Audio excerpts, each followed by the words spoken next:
Howdy again everyone, and in the test lab today we have the Meike 55mm f1.8 AF Pro. Meike have been making a number of new autofocus lenses recently, and this is one of the latest. It's a full frame lens for L-mount, Sony E, Fuji X and Nikon Z mount camera systems, and its official price is £220 here in the UK or $329 US. That's just slightly more expensive than some of the cheaper, lower quality 50mm f1.8 options out there, but this Meike lens has a much more complex optical design, so you should be getting a better performance for your money here. I'd like to thank Meike for sending me a copy of this lens for evaluation, although as usual this is a totally independent review. We'll be looking at both its strengths and its weaknesses. Everyone loves a 50 or 55mm f1.8 lens on a full frame camera. They are smaller, lighter and cheaper than their f1.4 equivalents, but they still get you pretty striking images with potentially notably out of focus backgrounds, even with your subject a bit further away from your camera, making them handy for any kind of general subject photography, while not being such a tight focal length that you can't get a bit of the bigger picture in as well. The lens's build quality is perfectly fine here. It tips the scales at 364 grams, a bit under a pound, so there's just a little bit of weight to it. It's mostly made of plastic, which has a slightly cheap feel to it, but is perfectly solid enough. It's all built on a metallic lens mount, with a USB-C port for future firmware updates, and a lovely bright orange weather sealing gasket, which looks really cool.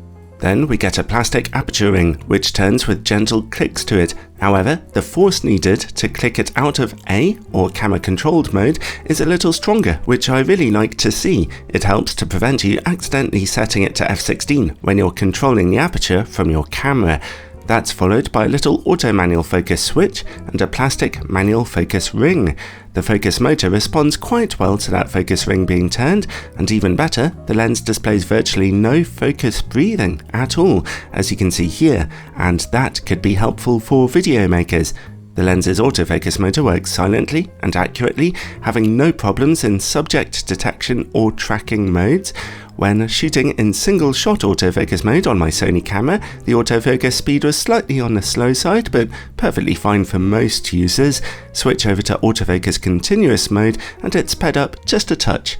The lens's filter thread size is 58mm wide, and it comes with a fairly deep plastic hood. All in all, the build quality is absolutely fine here. More expensive lenses will feel a little tougher and have an extra feature or two, but it's working perfectly fine, and a nice little bonus is the lens's low focus breathing, which can be useful when shooting video.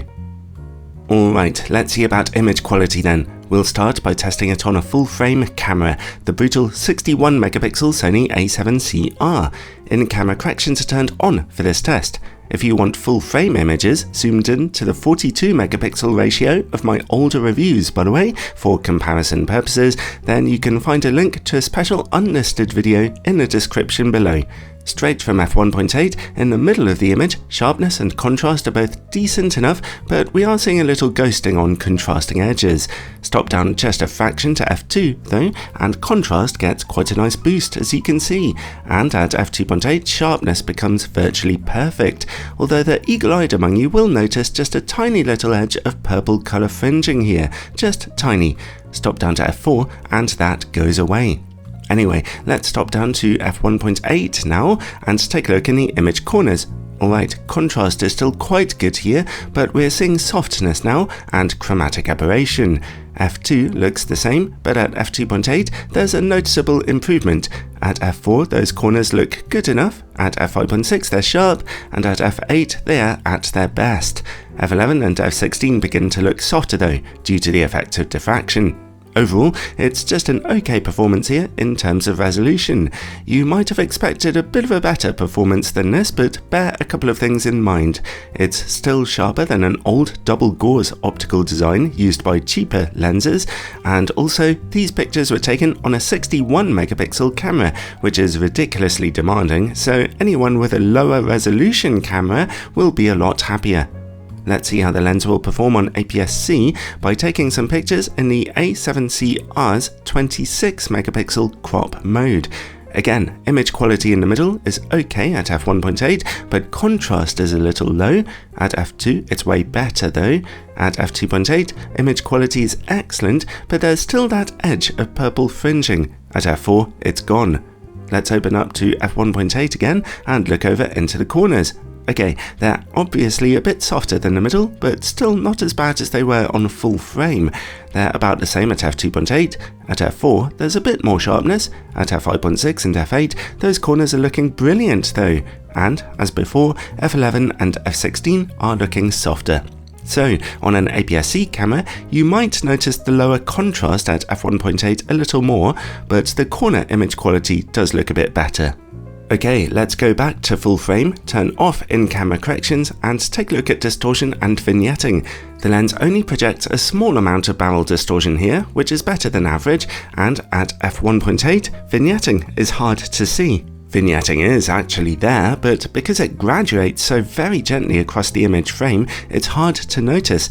It's the same at f2, but at f2.8, those corners do brighten up. So it's a good performance overall for distortion and vignetting. The lens has a mediocre minimum focus distance though, as far as 55 centimeters, which is not very close. At f1.8, sharpness remains good, but contrast crashes out a bit, with some green color fringing on display. f2 looks about the same, but at f2.8, we get excellent sharpness again when shooting up close. Next, work against bright lights. This lens's performance is surprisingly good, actually. There's not really much in the way of flaring and glaring, and contrast holds together well. When bright lights are on the edge, we do get a little reflective flash though, so in critical situations, you might still want to use the lens's hood. While we're working in the dark, let's take a look for coma and sun stars. At f1.8, we are seeing a touch of smearing on bright points of light, but the problem is more color fringing than anything else. Stop down to f2.8, and any coma smearing that was there seems to be gone. Let's move the camera over a little then and look for sun stars. They are just beginning to emerge at f5.6. Stop down to f8, and they get better defined and huge. Stop down to f11 or f16 and they become absolutely massive, so this is a great lens if you really want to get those sun stars in. And now, bokeh. An important question for such an optic. The lens gets an easy pass here though, displaying nicely soft backgrounds in nearly all situations, and that's an area where it's a bit better than cheaper 50mm optics. And finally, related to bokeh comes longitudinal chromatic aberration. It's quite evident at f1.8. At f2.8 it's reduced, and at f4 it's almost gone. So that's just an average performance. Overall though, considering its price, the Meike 55mm f1.8 AF Pro is not a bad option. It costs a bit more than the cheaper double gauze lens designs, but it does offer a bit more sharpness and contrast, better performance for distortion and vignetting, and smoother bokeh in my opinion. Another bonus is its almost non-existent focus breathing. Combined with its low vignetting, that could make this a good option for video work. Its build quality and autofocus are okay, and the quality of its bokeh is nice and soft, so it's not a bad option for its price, and I could definitely recommend it for video work as a low budget option, and it's not bad at all for still photography either.